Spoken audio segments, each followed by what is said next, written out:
You know, guys, before I came here, I never had anything to do, me being an orphan and all.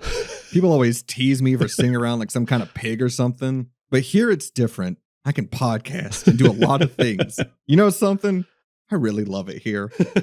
I'm Justin Goes to Hollywood, by the way. I hate you so much. And I'm Nathan Simmons, you big dildo. Eat your fucking slop. Because this is the Silver Linings Playlist, the show where we try to find the silver linings in some of cinema's bleakest endings. We absolutely do. And man, what a bleak ending this week, huh? I guess. Yeah. I mean, if you count the fact that a lot of the screenwriters' work didn't pay off because they just don't follow any of this up in the next one. It's pretty bleak. I think it's bold to call what happens here screenwriting. Oh, sure. Teach his own. I'm going to be honest up front. Yeah. I don't care for this franchise. Oh, really? Really? Why would you say that? Just not a fan. The guy who, well, I guess I can't spoil what next week's movie is going to be, but we've returned to a certain franchise more than we should. Yeah.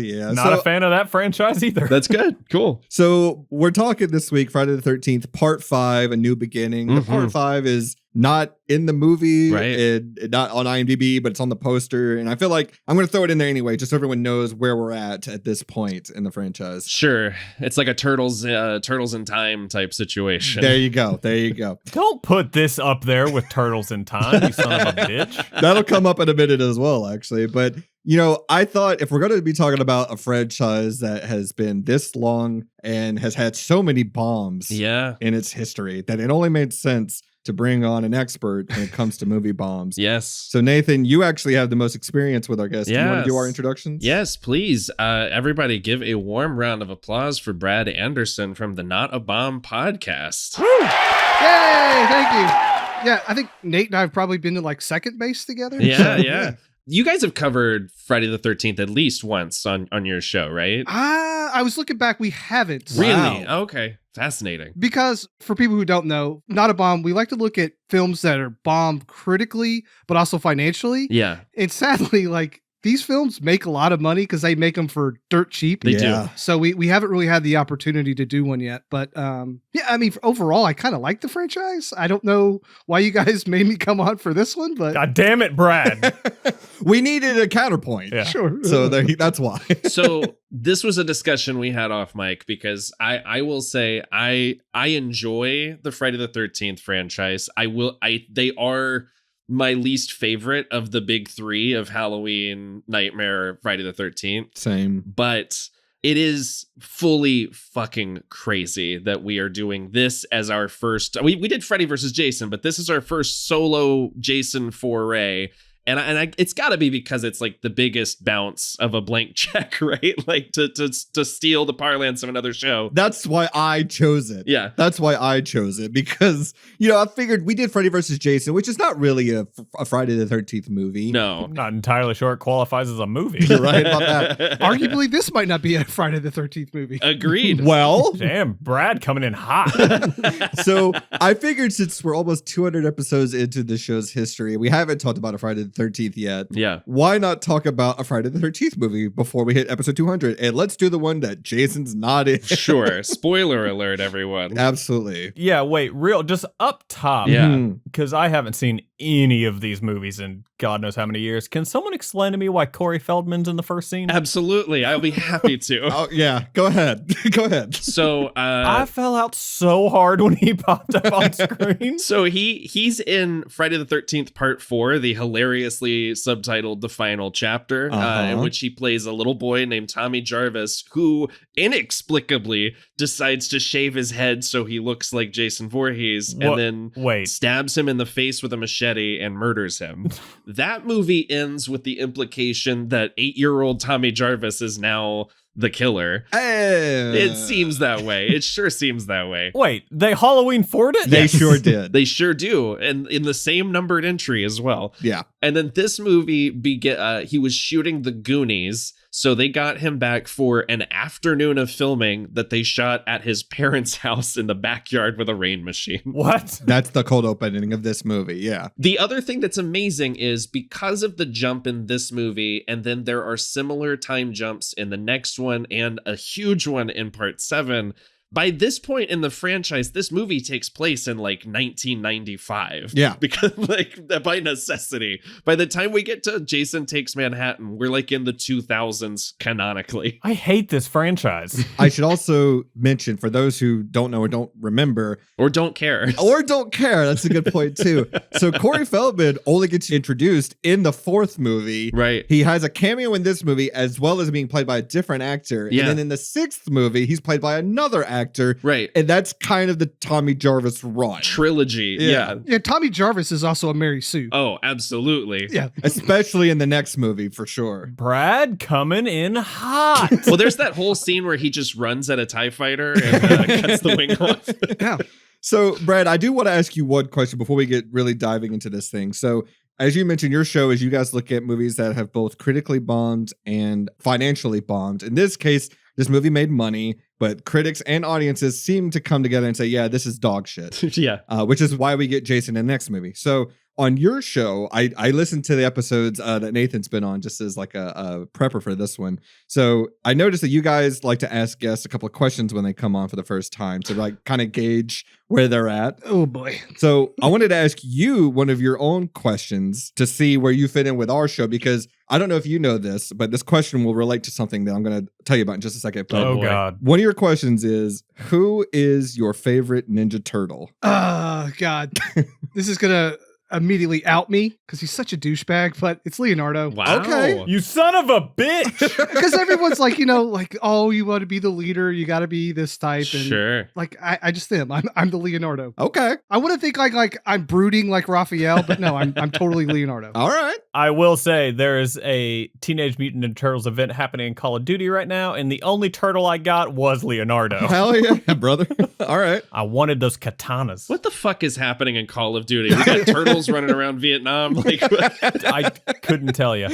So the reason I asked is because I don't know if you're aware of this, but we are concurrently, and as well as doing this show, Nathan and I are running through all of the Ninja Turtles movies and TV shows over on our Patreon. Mhm. And I just wanted to kind of feel where you're at in line with that, because I think we came to the conclusion that the one you most associate with, Nathan, is Raphael. Is that right? yeah. Okay. And The fuck? No, I'm not a badass. I just have a really shitty attitude. and I feel like I'm a Donnie just because I do machines as the one running this whole show. You do machines. I do You clearly machines. do machines. JT's Mondo Gecko. He's not even one of the turtles. I was going to say he was the Rat King, but there you go. Hell yeah. Nathan also likes to put on a trench coat and walk through Times Square, probably jerking off. So. Yeah. And if there is a rep screening of Critters, I'm there.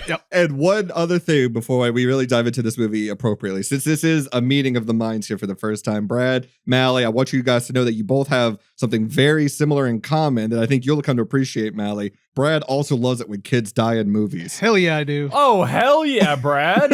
Brad, Face Off. What are your thoughts? Oh, love it. Hell yeah. So this movie doesn't quite reach that point because Reggie is still alive at the end. But Oh, yeah, no, I was pissed in that opening scene. I thought Corey was going to fucking get it. I was like, oh, shit, they're going to scream this. This is great. The implication is the dream Corey dies. I have so many questions about Reggie. Oh my gosh. Oh, we're going to talk about all of it. So this movie is 40 years old the week this episode came out. Or I'm sorry, the last week. It came out on the 22nd of March, 40 years ago. Wow. And this, I'm going to make a statement here that I'm not going to elaborate on further, but I want you to think about it, to mull it over a little bit. This is the best movie ever made.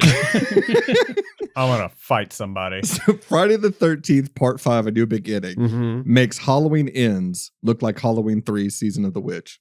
I'm not going to elaborate any further. Bro, Halloween Ends already is. That's why we're going to move on. So did you guys know? Nathan is processing that. I'm not moving on from a goddamn thing. We're going to dig into this. I get what you're saying. Oh, thank you. Okay. So someone gets it. I think I do. I don't. I'm fucking lost. I mean, Roy is like the Corey of the Friday the 13th series. Bingo. There you go. What? So did you guys know that this film's working title Oh, yeah. was so incredibly not only on the nose, but it was self-owning in the biggest fucking way. So for those who don't know, It's a dumpster fire? the working title for this movie was called Repetition. Do you know why? I don't know why. All of Oh, I do know why. I don't know why they settled on that word specifically. So all of the early Friday the 13th films, once they became like hits, were shot. Their working titles were David Bowie song titles. What? Oh, okay. And Repetition is a Bowie song. And they were just like, all right, we're still doing this shit again, so let's just call it that. Wait, hang on. Was Jason Takes Manhattan Suffragette City? It should have been. So I think it's pretty self-olding because, yeah, it is repetition. We're just doing this shit again. Mhm. Oh my God, then Freddy vs. Jason could have been Rock and Roll Suicide. Son of a bitch. No, Freddy vs. Jason is Under Pressure. But I also think it's funny because I'm sure you found this out too, Nathan, doing your research for this. But pretty much everybody that got cast in this movie didn't know they were joining a Friday the 13th movie. And then we're just bummed out. They all thought they were joining a movie called Repetition about this kid going through PTSD. And pretty much they all said when they found out it was a Friday the 13th movie, they were bummed out. They're like, this is fucking depressing. They thought it was a David Bowie biopic. They sure did. I'd be pissed too. Can I read you a bit from this GQ article about the movie that made me laugh so hard? Please. It says, as you might expect, Friday the 13th Part 5's creative team has mixed feelings about the movie they made together. The film is not something I can really be proud of, said Shavar Ross, who played one of the victims. You have to have a sense of humor about these movies, shrugged Juliette Cummins, who played another. I know. It wasn't until I saw Part 5 that I realized what a piece of trash it was, said Dick Wyan. Wow. I mean, I knew the series' reputation, but you're always hoping that yours is going to come out better. Yep. Director Danny Steinman, who never shot another movie after Part 5, has different regrets about the movie. Okay, wait. Holy shit. Wait a minute. I gotta read this quote, please. I know what you're going to say. I just want to preface this before you just say it. Uh-huh. This guy is a fucking scumbag. He okay, is. you can keep going, Nathan. Director Danny Steinman says, I shot a fucking porno in the woods there. You wouldn't believe the nudity they cut out. What the hell? I believe it. This is pound for pound the Don't- sleaziest of the Friday the 13th movies. Don't say pound pound for for pound. Don't say. Yeah, there's a lot of pounding. Yes, let's yeah. Slap for slap. Don't. Tit for tat. What is fuck, now I gotta look it up. Hold on. Load for load. Come on. Grossest Friday the 13th. I wanted to look it up because one of the actresses who plays Tina, Mhm. her real last name is Voorhees. I wanted Mhm. to credit her fully. Shit, now I can't find her name anywhere. Hold on. I got to get this right because I do want to credit her. Isn't it Deborah Voorhees or something like that? That sounds right. Yeah. Yeah. JT, do you mind looking that up actually real quick? I she plays Tina in the movie. JT, do something. She's the third one here, doesn't Oh, she is. You're right. Debbie Voorhees. So Jesus Christ. I do want to say, I mean, her scene right before she dies. Damn, I'm good at my job. Right before she dies. Yeah. Lingers on her for about a full 60 seconds of Yes. just being nude in the woods. Yep. Yeah. And the director came out and said there was so much more to that. There was like a full-on 3-minute long uncut sex scene between her and her boyfriend at the time. Don't say uncut.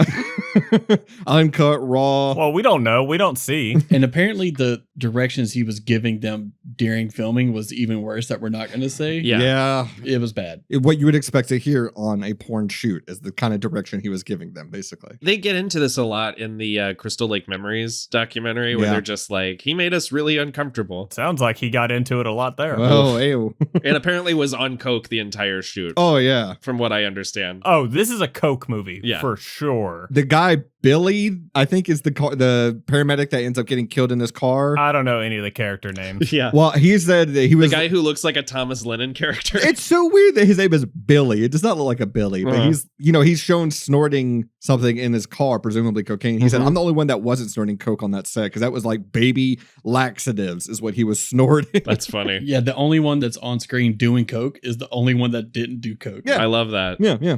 And the last Hang thing, on. yeah, Hang on. Wait. yeah. The man was snorting baby laxatives? I don't know what to tell you, man. That's just what they said it was. I feel like there were other things. Oh, you that- think? You think? There are other white powders. So, one last question I want to ask before we get into the info dump, and this is for the room. I'm fielding this whole question, everybody. Okay. What the fuck was Roy's problem? What? Why? Here's my question. That I guess if I need to expound further on that. Wait, hang on. I have a question first. Oh, please. Who is Roy? Yeah, who the fuck is Roy? Roy is the villain of the movie, the Oh. paramedic guy. JT's profile picture is the man himself. Oh, right. That fucking dude. I don't understand his plan. His motive. He gave up a child to the system and then sees his kid die. So I teased this. I teased this in our group chat before this. It wasn't until this rewatch that I realized he takes revenge on everyone except Yep. for the guy Yeah. who killed his child. Yeah. Yeah. So I go back to my first question. What was Roy's fucking problem? Why? I want to know, was this man wearing a hockey mask over a rubber mask? Yes. He was indeed. So That's sweaty. I was going to ask, does he shave his head at the end of the movie when he full on becomes Jason? No. No, because when they show him dead, he has hair. And his mask is like broken around his face like he's Madonna at the end of Dick Tracy. This movie's fucking stupid. So I guess the movie solves itself because Vic kills the chubby kid and then goes presumably to jail. Vic, who is clearly 45. Oh my God. And like credits should roll right there, right? Like we're done. The movie solved itself. Sure. Because he kills everybody that is not responsible for this kid's death, including a bunch of people that weren't even there when it happened. That is the thing that cracks me up the most about this movie is that it is more of a series of just vignettes of characters arriving in and around Crystal Lake, being murdered, and then never being talked about again. Like we don't know who they are. Whoa. This is not Crystal Lake. This is Pinehurst. Oh, Yeah. you're right. Yes, we don't even go to Crystal Lake. No. We're at Pinehurst. Yeah, that's a good point. No, this entire movie takes place at Halfway House LLC. So if That grew on me. if the perimeter around Pinehurst is the same thing as Johnny's apartment in The Room, Yeah, the greaser kids are like that couple that come in. this I understand. That's why I'm trying to put it on. I try to put it to your level. Yeah. The greaser kids that come into town are the equivalent of that couple that come into to Johnny's apartment. That guy gets a beige, Yeah. and they leave. You know, cocaine is the symbol of love. It does feel like characters just kind of walk in, get killed, and then that's it. Like that, there's the suggestion of a plot there, but that's about it. Right. So, Brad, you're a slasher fan though, right? Oh, of course, yes. Yeah. So like what is the difference in your opinion between like a good and a bad slasher? Because I feel like it's like when you see it, right? Like it's just one of those things where there's just like zero pornography. substance, like pornography. Yeah, it's all about finding the right clip. oh, I'm glad you hit that P hard. I don't know. Like it's a very thin line It because is. I'm not even sure I would consider this one much of a slasher. 'Cause Right. It's not that gory, really. Mm-mm. Every time you're gonna see a death, it cuts away. Yeah. So we're not even. This is mostly because the greaser kids discover the F word and decide to use it every other word. Oh my Yeah. God. And then the nudity, but the violence really isn't that bad in this. That's true. Like Scream is probably my favorite, and like just thinking about how violent that is Sure. compared to this is like not even. This is like baby's first slasher. I was gonna say this is Baby's Day Out. Yeah. Don't put this up there with Baby's Day Out. What the fuck? I fully agree. I think this is slasher by definition only. This is probably my least favorite of all the Friday movies, and I don't like this franchise either. I came to it very late. Yeah. I didn't grow up with these movies, which is probably a big hindrance to my enjoyment of them. But Totally. this one is like, and it only costs $2 million. It shows that this movie is bare bones as hell. This was one of the first slasher movies I ever saw Oof. because there was a summer where Showtime was playing all of the Friday the 13th movies, one per night, and I like found that halfway through the final chapter. You caught it on night 5. I did. No, I watched half of the final chapter and I was like, okay, I'll be back tomorrow to see how Jason gets out of this one. Oh, them Duke boys. Were you not initially upset that you were like, oh man, I'm halfway through the final chapter? Right. I've missed so much. How excited were you when you realized there were more? There was like 17 more to come. What are you talking about? Yeah. So let's get into the background about this movie real quick.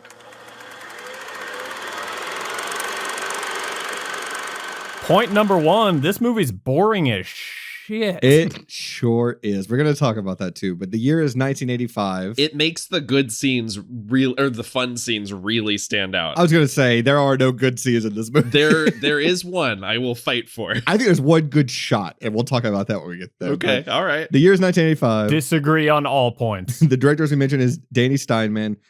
This is the last movie he directed. And not because he died or anything, he just stopped directing movies. Was it also the first? It's actually, I think, like his fourth, really. Wow. But he was a porn director before this. Like, if you couldn't What? tell. I know. Yeah, okay. It This shows. Makes sense. Yeah. The movie stars Melanie Kinnaman, John Shepard, Shavar Ross, Richard Young, and Marco St. John, not listed here, and it's a damn shame. Miguel Nunez Jr., who I think steals the movie. He does. Absolutely does. Which character is that? Demon. Reggie's big brother. The one taking the shit. Oh, yeah. Those damn enchiladas. The budget was $2.2 million, and it managed to gross $22 million worldwide, and currently sits at an 18% on Rotten Tomatoes. So before we get into the trailer, I do have something special for you guys. You got enchiladas? I got enchiladas, I got pizza, I got egg rolls, I got them all, baby. That man has too much food in the back of his van. Yeah. He's got a buffet in there, and I don't like it. Unrefrigerated ethnic dishes. Eating egg rolls and like loose pizza down by the river. And I don't like it. It's like, no wonder he has to shit so badly. He's like, dude, how long have those enchiladas just been sitting there? Right. So I pulled the At the Movies clip for the review of this from Siskel and Ebert, who famously fucking hated this franchise. So Sure. Shocking. Here we go. Our next movie is named Friday the 13th, Part 5. And why was I so lucky that I got to review this movie instead of you? I'll get my chance. I don't know. I guess the big. Oh dice man, up in Siskel the gets to sky do Jason rolls Lives. Friday Lucky the son of a 13th, bitch. Part 5. Roger, this movie is subtitled A New Beginning. That's because Part 4 was called The Final Chapter, and they didn't think that Part 5 would sound real good if they called it The First Epilogue, I guess. But actually, Ew. this movie is just more leftover recycled garbage from the last 4 times around. Repetition. It uses the same basic old formula, the formula I call the dead teenager formula. You know, Clever where there are a lot title. of living teenagers at the beginning of the movie, and by the end of the movie, all of the teenagers are dead. They Spot are on. apparently all being killed by Jason, the guy in the hockey mask, who has been slicing and dicing teenagers with a machete for 5 movies now. And the formula is always the same. That's not Jason is true, out there in Ebert. the Not wind this and time. the rain, Or and the there are first time. dead Or the bodies first one, all you're over right. the house, and everybody is screaming, and their clothes are ripped off their backs, and there's blood all over. And so, of course, more teenagers think it over and decide that what they've got to do now at this moment of crisis is walk out in the forest by themselves. Jason is out there. There are dead bodies everywhere. Let's go skinny dipping. To be fair, no one goes skinny dipping in this movie. Very true. And no one knows Jason's out there. True. And I wonder why not, or maybe I don't wonder No, why you not. know In why fact, not. Maybe I'm happy that we don't have to look at any scenes from this movie again. But what we do have are the coming attraction trailers from the film, and this is as close as I hope you get to this movie.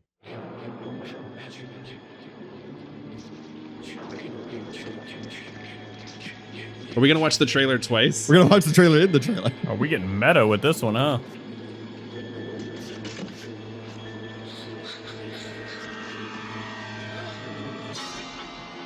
If the memory of Jason still haunts you, you're not alone. Friday the 13th, Part 5, A New Beginning.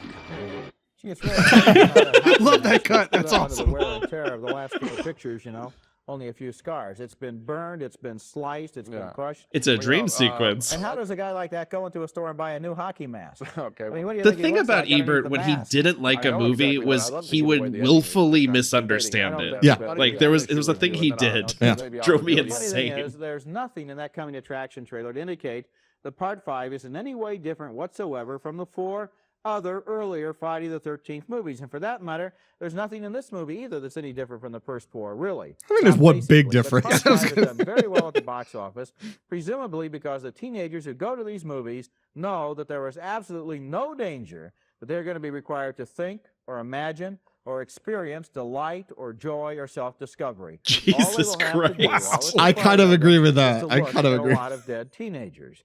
And it occurs to me that teenagers going to a dead teenager movie are the equivalent of horses going to the glue factory. Jesus Christ. Yes, I know it's Jesus. fun to be Even scared, Siskel's and like, come on, sometimes, I man. suppose in this picture, you are scared. I was surprised by one rebirth from the dead at the end. I'll give the film that much credit. But I'm wondering what the delight is of the skewering. Oh, There's an God. awful lot of body Skewering. piercing in this film, and I don't know what that kick is there. How many times do you have to see a pole go through someone's chest? And what's the fun of that? I mean, gee, it goes all the way through. 'Cause Or, it's really I didn't know cool. that Yeah. that's what it would look like if somebody got. I mean, what is that kick all about? I don't know. In Commando, steam comes out of it. It's movie, fucking sick. Yeah, but Commando fucking rules. You're right. And Mortal Kombat lava comes out. That's right. Mortal Kombat also fucking rules. Yeah, we just gotta iterate on And it. that's what they get out Well, of the it. At the end theory of the is- movie, though, yeah. nothing accumulates. Yeah. You're not left with anything Yeah. at the end of the All movie. right. So this is the episode now. We're Yeah. just gonna watch this. Yeah. We're gonna watch two better people review the movie than Just live react to these assholes. Anyway, rest in peace, Oatmeal. And Siskel and Ebert. Oh, did they die? Look at the body cavity and see where the head's been ripped off, and that's the difference in the film. There is a real salivating. we can stop over right the there. That's plenty garbage. enough. All right, so prop cop. Yeah. No, so Siskel's jacket, man. Honestly, that shit's hot. I don't want to be this guy, but up to this point, only 60% of the movies, Jason was the killer. So Right. I don't know what Ebert's talking about. You're right.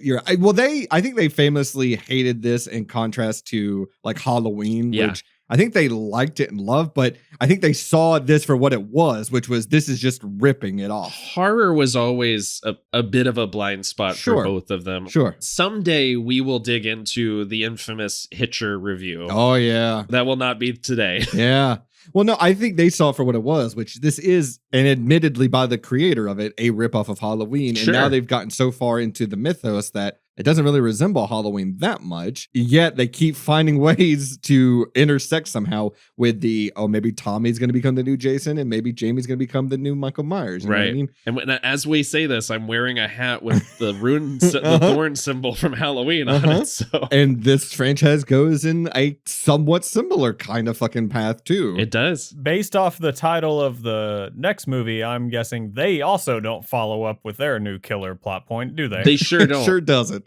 The sixth movie actually kind of fucking rips, and I'm gonna be honest with you. It's my favorite of the series. Yeah. And it is almost like a prototype for Scream in a lot of ways. It's really funny. It's also funny that like the sixth one to me is like the Goldfinger of the franchise, and like what? we figured it out. We figured out the formula. We know what these movies need to be, Yeah. and we also found a way to bring Jason back that kind of fucking rips. And Jason wears that blue terry cloth onesie. And Oh, speaking of blue, that's how you know it's not Jason this movie, by the way. The blue chevrons, and I'm like, oh, I know. on the hockey mask. Now we need a lady Jason that's got a little pink bow in her hair, so that way we know it's a girl. There you go. That's what I'm looking for in a reboot. So anyway, Friday the 13th, Janie returns. there you go. Friday the 13th, answer the call. Directed by Paul Feig. So we start this movie, and April O'Neil, Donatello, Corey Feldman goes to Jason Voorhees' grave in his bright yellow raincoat. Yeah. And these two dipshits dig him up. Which, what? Like, if like it's Jason Voorhees, bury him more than 3 inches under the fucking ground. Melly, you wouldn't believe this, but the next movie starts off almost exactly the same way. What the hell? It's the weirdest thing because it's like he's dreaming about his future because that is part 6 literally opens with the same scene, but it's Tommy doing it this time. Is that the one where he gets struck by light? Yes. Okay. Yes. I was waiting for it on this one, and I was like, "Oh wait, that's the next one." Repetition. He gets struck by lightning, and then the camera zooms into his eyeball, and he does a James Bond style like gun barrel sequence with the machete. It's the best. It's so fucking funny. It's so funny because in the 6th movie, he is dead at the beginning of it. He is straight up Deadsville, buried and everything.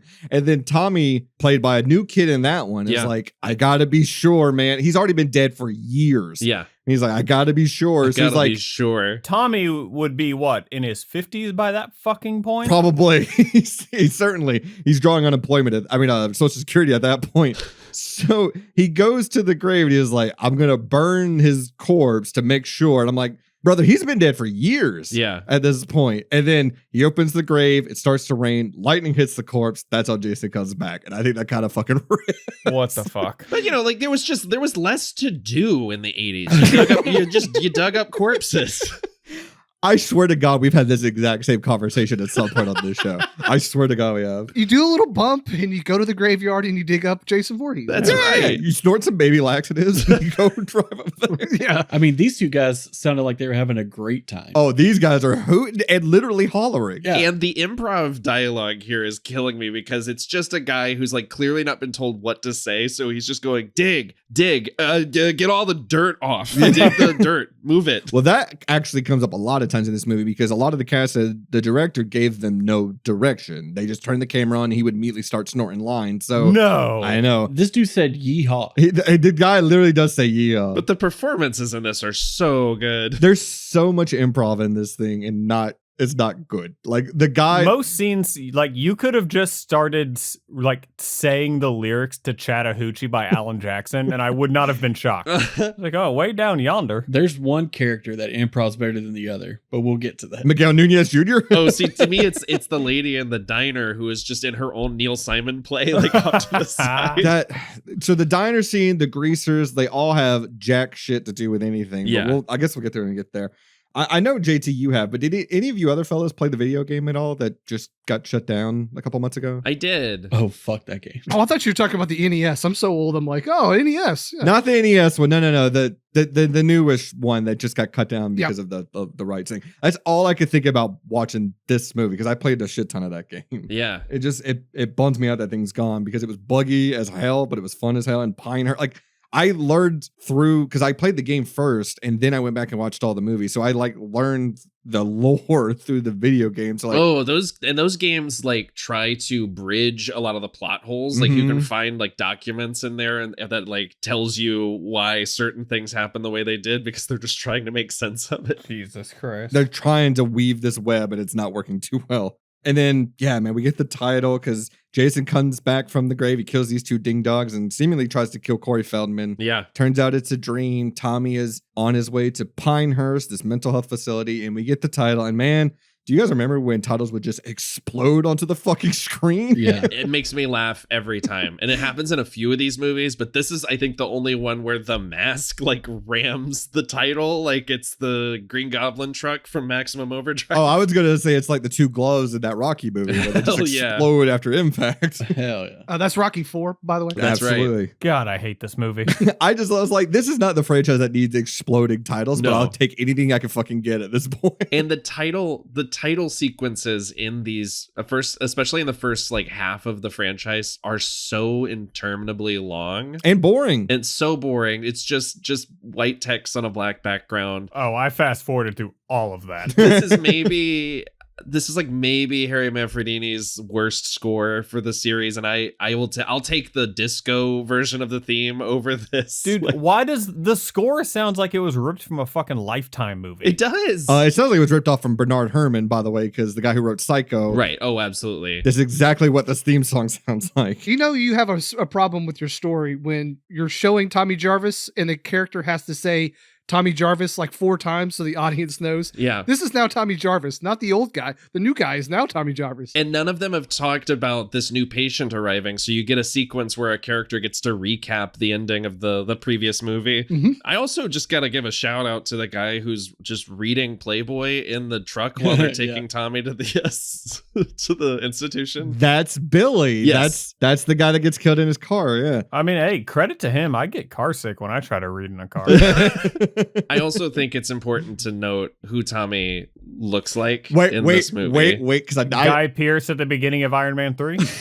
I know exactly you're going to say. That's not. That is not where I was going to go, but I do see it. Tommy looks exactly like Simple Jack from Tropic Thunder. Sure. What I was going to say, and my next note is I would have bet my next 3 paychecks that the guy playing Tommy in this movie was Darren Ewing from Troll 2. Oh, shit. sure. Oh my God. They're eating her. Yeah. I didn't know you had a job.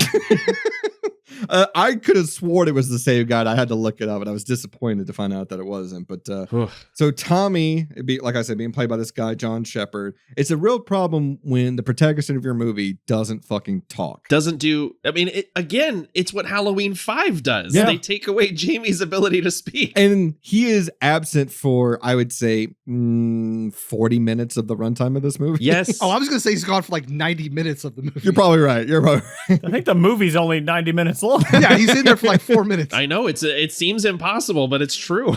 Up until that one scene where he suddenly becomes a karate master out Oh of my God. nowhere. This guy beats the shit out of people in this movie, and I fucking love it. He Oh, kicks yeah. 2 dudes' asses. Dude, he don't have to talk. Unless his guns talk, maybe. Those hands do the talking. Yeah, exactly. He fucking stands on business. Over here is like, you want to come meet Friday and 13? Let's go. And then he does the Henry Cavill arm reloading thing. God. I mean, it's because the movie clearly wants him to be the biggest red herring. Yeah. But I don't know anything about what he's been through at this point. Like, Yeah. he just kind of seems like an asshole. That's also the problem with the fact that you introduced him in the last movie as a kid. Yeah. And then we do a time jump and we barely got to know him in the last movie. Now we're supposed to like empathize with this character. I don't know. This character who gets his kicks putting on masks and scaring children. Which also, he says he made those? Yeah. How? So he does that in the last movie. Little Tommy Jarvis, who's 12, by the way, in the last one, is a little shitheel that makes masks. Yeah. And But these are like, I know. like you buy that, like you could buy these at a fucking like store. I know. Like, this quality work. I'm aware. No fucking way he handmade those. I'm aware. This Tommy is 17? Because then they say 5 years had passed. You're Oh my right. gosh, I think you're right. Oh no, he's clearly 31. Yeah. Yeah. The character is supposed to be 17, but he is like an ancient man. Yeah. Like, Yeah. He's been around the block a time or two. Can someone explain to me that's because there's that weird close up with the pocket knife? Does that have some significance? Nope. Okay. Well, it comes back. No, he does get to use it. Right, It you're is, right. yeah. It is the foreshadowed. It's Chekhov's knife. Yes, Chekhov. Yeah, yeah. Chekhov's knife. Yep, exactly. By the time he used it, I'd probably zoned out of this movie. I so- forgot about it. I did You too. would be forgiven. So He also like seems to have packed a duffel bag that is just 3 high quality Party City masks, a knife, and some socks. yeah, he's like a real man. The man, hey, he travels light. He yeah, that's a does. real man's. That's how I pack when I go on vacation, right there. Yeah. I mean, it's just the necessities. Yeah. Those socks are not for his feet, though. Hey. Sorry. Sorry. Honestly, the fact that like he has a duffel bag, I mean, I'm over here rocking like a Target sack. So So he gets taken to Pinehurst. where The hobo's pantry with a bandana and a stick. Yeah. Just wrap your shit. yeah. that would fit right in with this movie because this movie is fucking dirty. Oh and my God. gross. Oh, my first note for when Ethel arrives Oh. is take a fucking shower. Fuck yes. God, I knew this was gonna happen. I knew JT was gonna love Ethel and I was gonna fucking hate her. Yeah. I fucking love Ethel. Oh, fuck off. Fucking her and her son that's the same age as her. Uh-huh. I can't fucking do it. Oh, I thought that was her husband I until he did called too. her mama, and I was like, hold the fuck up. She still could be. It's a king, baby. Yeah, there's some backwoods stuff going on here, so they might be a little bit of both, you know what I'm saying? Absolutely. I had a question. Sure. How long did Junior suck the teat of Ethel? How long do we think he was on there for? Oh, I think he's still doing it. Oh yeah. Yeah, rumor is Rumor he's still is. sucking. Yeah. JT, who you been talking to? Rumor has it. We call that a backwoods double dip. Oh, God. That's why he's strong. He's a growing boy. Yeah. So it's the barbarian monster. That's right. So Pinehurst is filled with a bunch of horny teenagers, as most mental health facilities are in the 80s. And they have such issues as new wave dance, being horny, A stutter. can't count table settings, like, you know, the usual. Being slightly overweight, apparently. Oh, Yeah. God. We will talk about that kid in just a minute. God. Oh, my God. But So they're all there on the honor system. Yeah. They can just do whatever they want. And I'm just like, no one's rehabilitating. That's not how that should work at all. yeah. But But we also get introduced to a member of this cast that is not admitted to this facility, Reggie the Reckless. And I'm like, I wrote down, you know what? Hell yeah. Okay, yeah, that was my question. I was like, do Reggie and his grandpa live at Pinehurst? I think he's the cook at this facility, and Reggie, he's just there. So we got Reggie the Reckless and Nandor the Relentless. That's right. And Demon the Enchilada. And the roles at this facility are so ill-defined because it's like there's one guy that just does paperwork, there's one lady who's nice, and then there's the cook. Yep. You know, the Holy Trinity. That's all you need. That's all you need to run a rehab center for mentally disturbed teenagers. Right. So, yeah, I guess Tina and I think the other kid's name is Eddie. They're approaching Pinehurst, giving it away. The cops show up, as well as this dirt couple, Ethel and her son. And Ethel is a lot. Yeah. Ethel and her son, Randy Quaid from Independence Day. I'm back. Russell!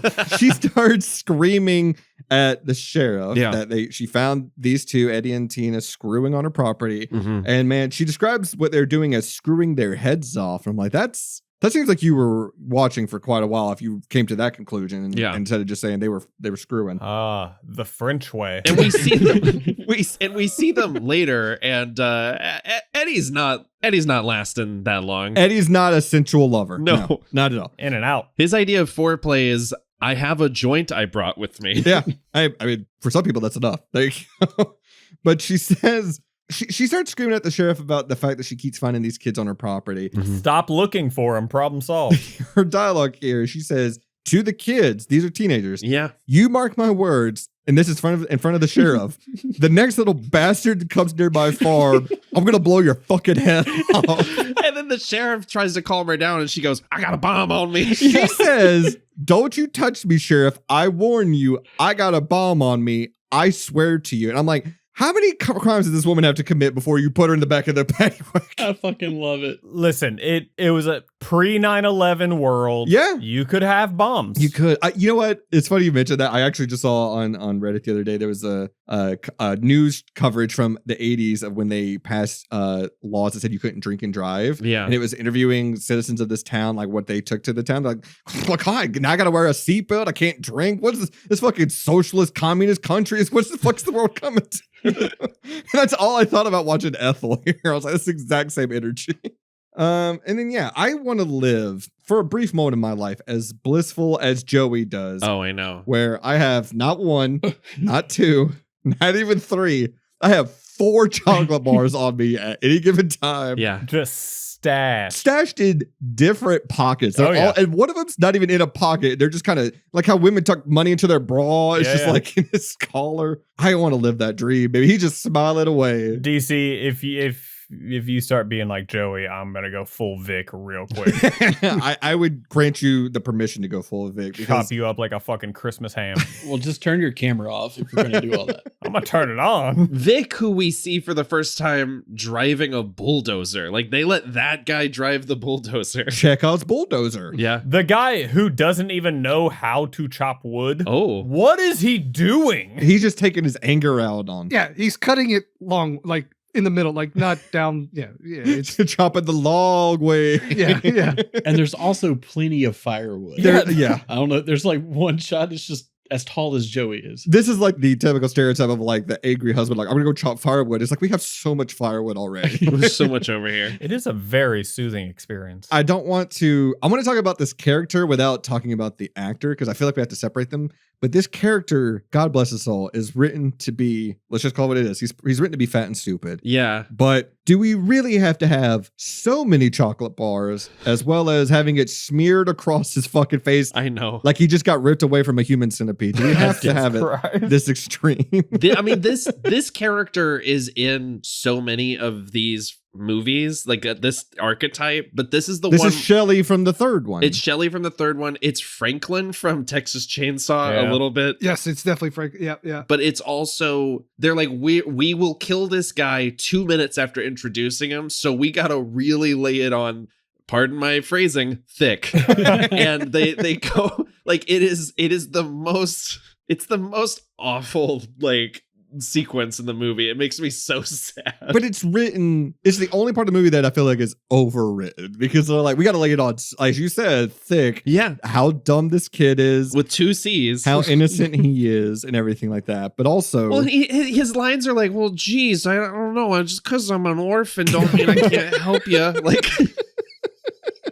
He also seems to think he's at the halfway house because he's an orphan. It was the 80s. That might be the reason. You've been diagnosed with orphan? Can I tell you something, though? I kind of side with Vic on this one. As soon as I see this kid ruin these sheets that these girls are trying to hang up and just smear chocolate over it, and then not only comes over there, but if Joey, read the room. If he cuts the chocolate bar in half that you offer him, yeah, maybe step away and don't antagonize this man. Hey, that's my chocolate.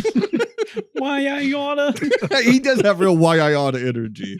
To be fair, his chopping technique on Joey is much better than on the wood. Oh my God, he butchers the shit out of this guy. Yeah. Oh my God, there's multiple crash zooms when he kills this kid. Like everyone reacts. Even folks inside somehow felt a disturbance in the force. He cuts his arm off. Yeah. This is on Matt and Pam, the two people that run this place, because why do you let the man with anger issues around a fucking axe?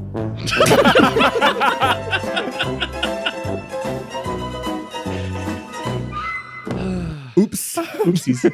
Oh my God. I was hoping for yakety sax, but that'll work too. There you go. We do got to put yakety sax on here at some point. We'll play that over the chase scene. Yakety axe. I found this is the part of the movie I'm like, hell yeah, this is fucking crazy. I'm in on this. It's also funny that like the movie solves itself right here in the moment, but your first real death of the movie is not even at the hands of Jason. Right. And spoiler alert, none of the deaths in the movie, other than a dream sequence, are the deaths of Jason. You're like, there's no way that this is going to be the peak of the movie. No way. We still have an hour and 15 minutes left. This is the first drop of the roller coaster, and then there's no more drops after that. We're just safely. This movie climaxes earlier than Eddie.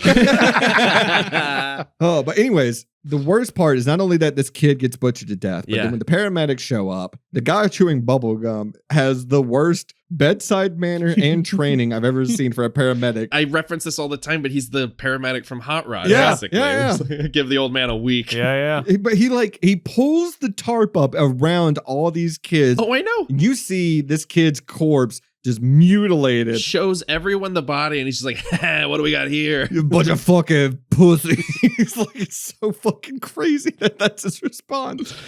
But then, noticeably, the other paramedic, Roy, has a much more visceral reaction to it. And he spikes the camera. Yeah. Like, it happens like 3 times in this movie where someone's just like, oh, Roy's over there being weird. Not only that, but there's a part later on where they literally have the sheriff go, now, who could have done such a thing? And then it just cuts to a shot of Roy just standing there. Looking dead down the barrel. Yeah. Yeah, slamming the door and like staring at the camera right after the sheriff says there's some kind of crazed maniac on the loose. And so we can go ahead and spoil it now. I think we already have. Roy's the killer, and then we'll find out why later on. But What?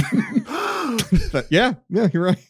So we get one of many, many, many scenes that have absolutely nothing to do with the movie. Vinny and Pete. We get introduced to these 2 tunnel snakes that escaped from the vault, driving this beat down car. Jesus Christ. This is all improv, and you can tell because one of the guys is supposed to be fixing the car. The other guy says, I'm going to go take a crap. The first guy says, crap my ass. Crap my ass. Crap my ass is one of the funniest lines I've ever heard.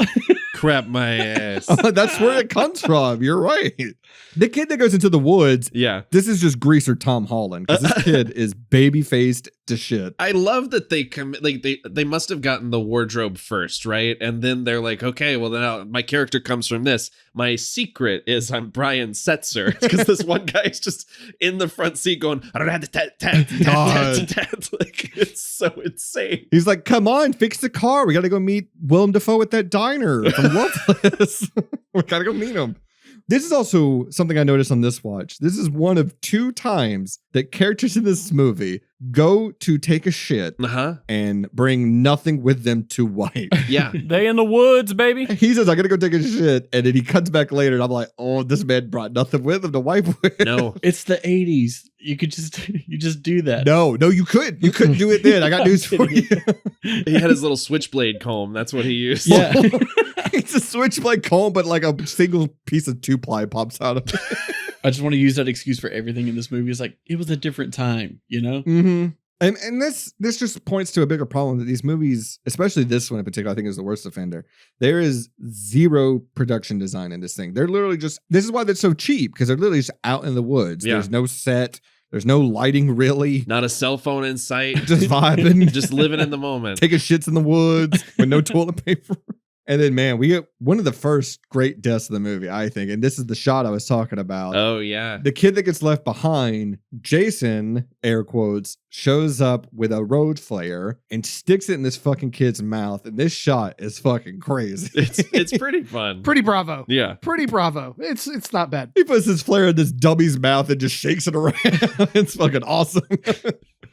And then, yeah, the other kid comes back and he has a little improv song. Because I do think the comedy of the first kid just leaned over in the hood of the car like he's working on it, but he's dead is pretty good. Yeah. And he's got this little song that he sings about starting the car. I'm going to beat your ass. I like when Pete blows the horn on the car and then just goes, fuck. Like, he doesn't say fuck. Like, it's really funny. He gets his throat slit from Jason sitting in the back seat and falls on the horn. Yeah. Another similar Halloween death that we've seen before. Yeah. And then we cut back to Pinehurst. Well, okay, wait, hold, sorry. Sure. I do love kid death, but I also love when I hear the word cunt in a movie. Oh, and yeah. they say it in this, and I was like, oh, put that on the list. It's so casual. Yeah. Yeah. He drops it hard. Yeah. Yeah. He's like, they're waiting on us or Yeah. whatever the line. Like, yeah, it's insane. Those cunts aren't going to wait all night. That's what it is. Like, Yep. it's so aggro. Jesus Christ. It's all improv. That's Yeah. what it is. Yeah. And that's I mean, what's that say about you? Like, that's your improv. You're like, I'm just going to go hard C right here. Right. That's my first line. and then we cut back to Pinehurst. And man, Tommy is ripped. Yeah. They show this kid's got a fucking 6-pack and everything. It's fucking crazy. JT, look how ripped this kid is. He's a 17-year-old kid. Look how ripped he is. Oh my God. He's this fucking 34-year-old man playing 17.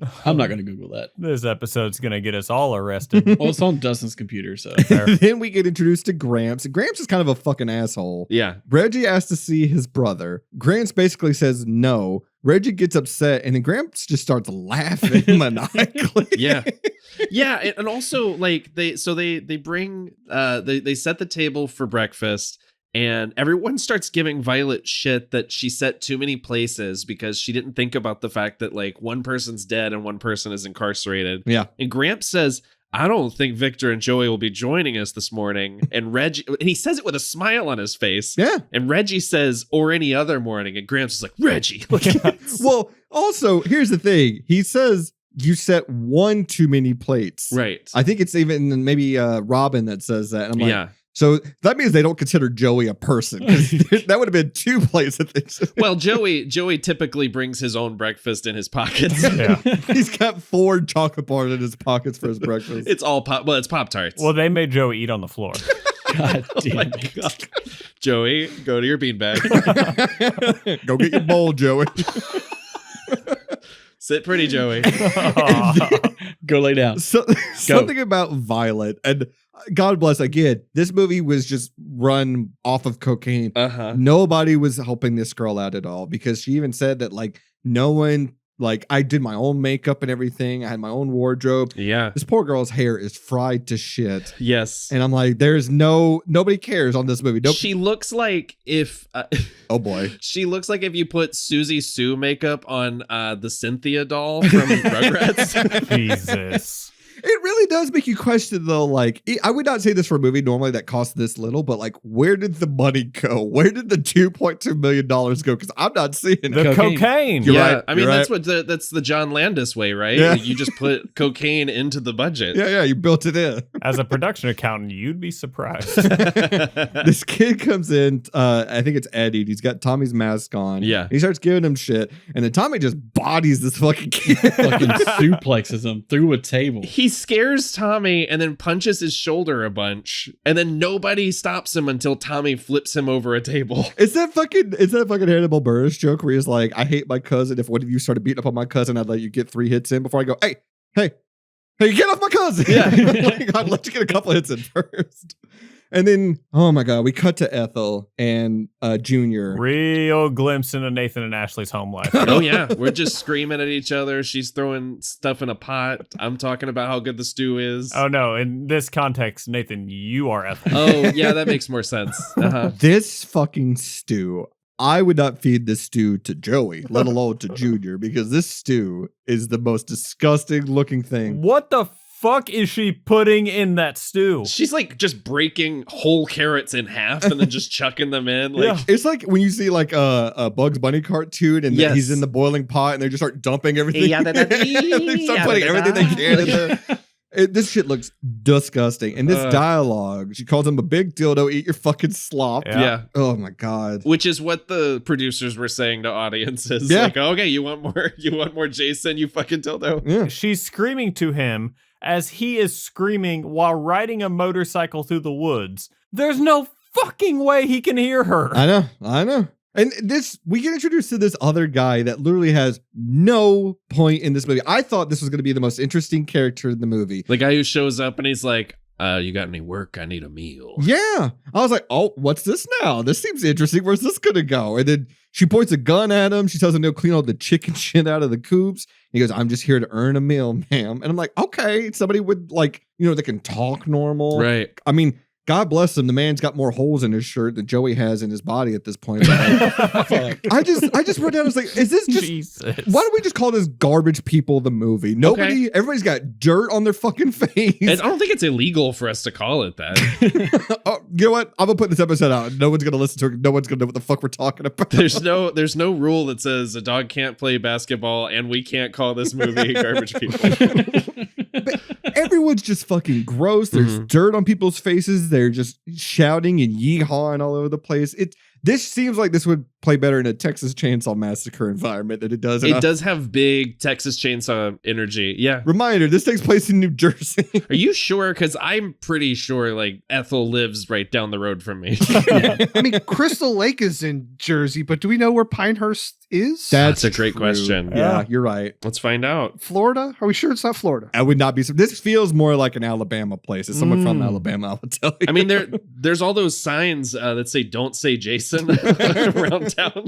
Well, it's Pinehurst, but everyone knows about Jason Voorhees. Like the sheriff knows about. So I have to imagine they're not terribly far from Crystal Lake. Correct me if I'm wrong, but doesn't the mayor that shows up at the sheriff's office say this is a small town and he's referring to Crystal Lake? Does he not? Oh, I have no idea. Or am I just making this up? I might just be feeling it. Who could possibly know? There is a neighborhood called Pinehurst in New Jersey. Okay. So I don't know. You know what? I'll take it. That's fine. Who gives a shit? She also, Ethel calls her son ugly son of a bitch, basically. She goes, you ain't too pretty yourself. I'm like, this is such great mothering, right? Lady, he came out of you. Yeah. Who made who? No, I believe she says, would you shut your trap? You ain't so pretty yourself. And she literally has dirt on her face. And he says, I know. I ain't so pretty myself. I know. It's like, wow, this is stunning dialogue, guys. All this improv, baby. It's paying off. Killing it. This is a real of mice and men scenario playing out in this house.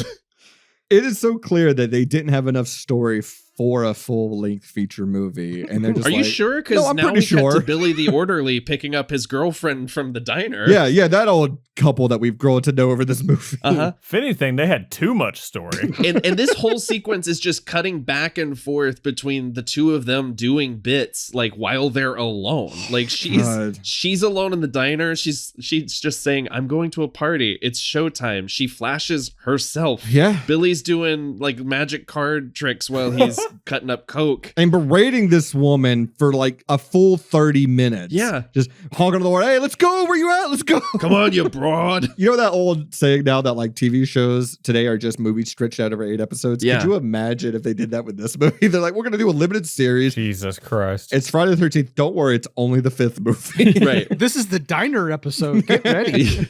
Yeah. Reggie has to earn his red hoodie by the end of the movie. We're doing a bottle episode. This one takes place in the 1950s for some reason. And I guess this is now twice this season where I can't stop picking movies where someone seemingly throws a cat from off screen onto an actor. That cat comes from the ceiling That cat falls through a hole in the ceiling and is licking pans that are just left on the floor Oh, of the diner. God. That's why I don't like cats. You can't trust them. This may be Florida. You're right. It's like, this might be a fucking Waffle House. I don't know. Oh, don't you dare besmirch the name of Waffle House. Just because it's my last note. Because after this, I was like, why am I doing this? I said, this cat scare comes from another movie. Yes. It's like the cat comes from out of nowhere. Like, yeah. No, this is a couple. I don't even think we said, I don't know the girl's name, but yeah, it's literally, if we didn't set up for you, it's a guy coming to pick up his girlfriend who works at a diner to go to a party. Yeah. Sarah? Is her name Sarah? Lana. Yeah. Who gives a shit? Yeah. Blonde number one. She's going into the bathroom. She's changing, but she's taking her sweet time. He's out in the car doing coke. He gets killed. She comes out. She gets killed. That's pretty much it. And then we saw this guy briefly earlier because he was the guy who was reading a porno in the van. Yeah. Mhm. And he has a line early in the movie that's extremely Mally coded where he's trying to get Tommy to get off the bus, and he goes, "Come on, man, or you could stay in there. I don't give a shit." My favorite line of the movie, honestly. I also love too that while he's waiting in the car and he's like honking on the horn and just screaming her name, he does cry for her. Like Will Arnett calls after Isla Fisher in Hot Rod. He's like, babe, wait. come on, babe, come on, babe, hurry up. The party's already started. I will say my notes really start thinning out around this point because I started zoning out so fucking hard. I don't blame you. This is by far the weakest. The seventh movie features basically Carrie versus Jason. Yeah. What? Yeah. So I guess the next big murder is Eddie and Tina going out to the forest where they spin around and make monkey noises at each other, right? Can I say before we get to that part? Yeah. We do get the scene in the sheriff's office with the mayor. Oh, sure. They say that Jason was cremated. After the ends of part 4. Yeah. How does part 6 happen then? Here's the thing. No one fucking cared enough to double check. You're right. I don't know why I bothered even writing that note down. Each one of these had to come out 8 months after the other. DC, if those are the kind of notes you have, just wait till next week, bud. So the actress playing Tina is named Deborah Voorhees, and the casting director literally said, well, we just had to cast her because of her name. And I feel like that's about as much thought as they put into every other element of this movie. Yep. Oh, man. And I believe she was a playmate. She was a playmate, Okay, and then yeah. she did a couple of movies. Then she became a teacher, and she actually got like fired from her teaching job because students found this movie and her bummer. Yeah. In her OF. Her OF, yep. It's a stupid reason to get fired, though. Yeah, It is a stupid reason. Oh, you were in a movie in the 80s? Wow, we got to fire you now 40 years later or whatever. It happened twice. She lost 2 teaching jobs because of it. Yeah. What the fuck? Yeah. And then this scene is basically the obligatory sex scene. This movie ruined lives. It did. That happens in all these horror movies of this time, especially. We get the weird farmhand who's just watching them from the bushes and then gets stabbed. This genuinely was like the only part of the movie I was like, oh man, because like I thought that guy was going to be somebody. When you were just saying like, finally, this guy's pretty interesting, and I was like, man, he's going to immediately disappointed. Yeah. I know. I was disappointed. I was like, I thought this guy was going to be somebody. No, it turns out he's just a fucking creep. Yeah. In his ratty tank top that just watches these 2 children get it on in the woods. Yeah. And luckily Jason, or I guess Roy, ain't about that life. And Right. cuts this guy down. Dude, the fucking shot where he stabs the girl in the face. Yeah. Like the shot of him like stabbing is he's so clearly not stabbing anything. Right. Yeah. Like you see the garden shears stop and they're just kind of still shaking. Like you can tell he's holding them in the air still. Yeah. There's that, and then the kill,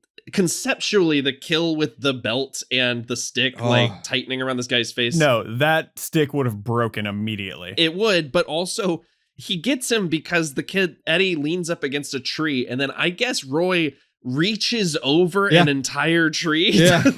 Oh yeah, no, he's real tall. Yeah. He's a tall boy. I will say though, these 2 kills fucking rule. Yeah. I mean, as poorly as they're executed, I think the idea behind them are cool because I'm sorry. Apparently, a lot of the violence here, or these 2 scenes in particular, they were used as bargaining chips so he could put more tits in the movie. Really? Yeah. Yeah. They made the kills so gory that like when it came back and they were like, this is going to be an X-rated thing, let you trim it out. The leverage was, well, we'll pull the gore out, but we'll still be able to like linger on these shots. My God. Yeah. This guy was a fucking sleaze bag, man. Yeah. Well, and then compare this to the next movie, which has like almost no on-screen blood because the MPA really had it out for them. Yeah. And that's a way more entertaining movie. Yeah. I also, there's so much bad improv in this scene. Eddie says he's got to go wash up when he finishes having sex with her. And I'm just imagining him dipping his balls in the lake.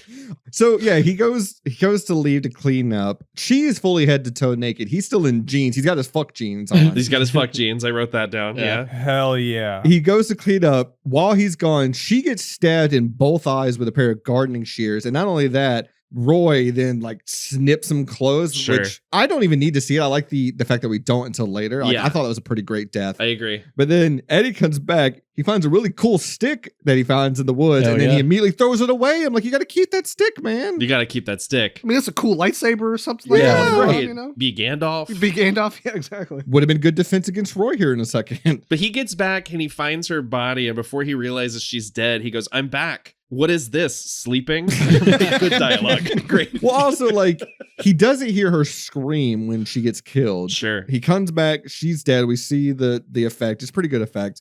And then, he gets scared. He leans up against the tree. And then I think this death is maybe the best in the movie. But Roy puts a belt around the tree and around his eyes. The makeup effect is good for sure. Yes, it is. He puts a stick between the belts, the loop, and starts to twist it. And we cut back. When it cuts back, and you can see the belt has like forced its way through his eye canal. Yeah. It's really fucking cool. It's the piss shirt bend bar move from Shanghai Noon. There you go. Just put on a person. I know nobody else remember that fucking movie. No. Nope. All right, I was the only person who cared a lot about Jackie Chan's 90s comedies. I mean, I did. I laughed out of consideration. There you go.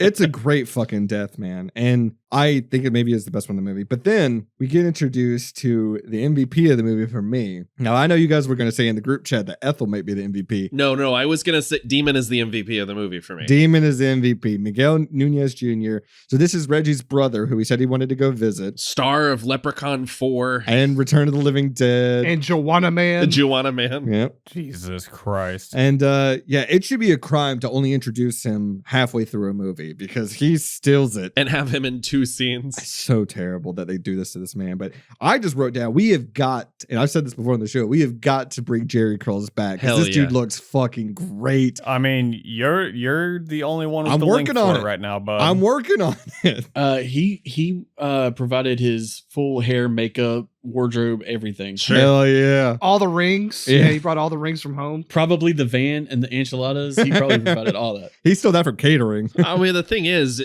if you've been around the world as much as your big brother have, you get things. This is his explanation. Yeah, people just give you things. Yeah. He really shit. That was him really shit. He brought his own shit from home. That committed. He completed his shit. He didn't get, they told him, you do not get paid unless you finish. Wow. Which is why he also had tacos, egg rolls, and pizza in his van. Yeah, okay. Pam has zero reaction to this child calling her his girlfriend. Yeah. Very upsetting. That's maybe my favorite line in the movie is when he sees, sees all of Demon's rings and stuff. And he goes, "Where'd you get this?" And then he sees Demon's girlfriend. He goes, Where'd you get that? Yeah.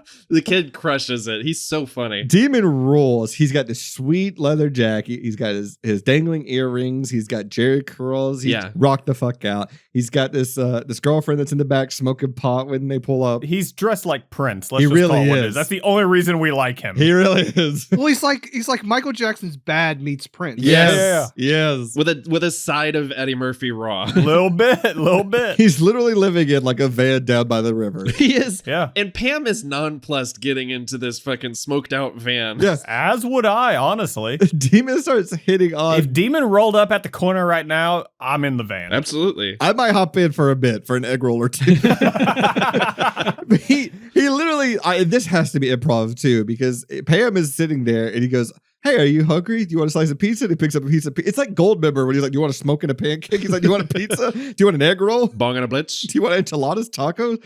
And then this scene amounts to almost virtually nothing, but it's just to introduce Demon to the movie. And it doesn't matter because he'll be dead in 30 seconds. No, it's just the T-Rex scene from fucking Jurassic Park. It also, the thing that hit me was imagine all of these lines being delivered by Kenny Powers. Yeah.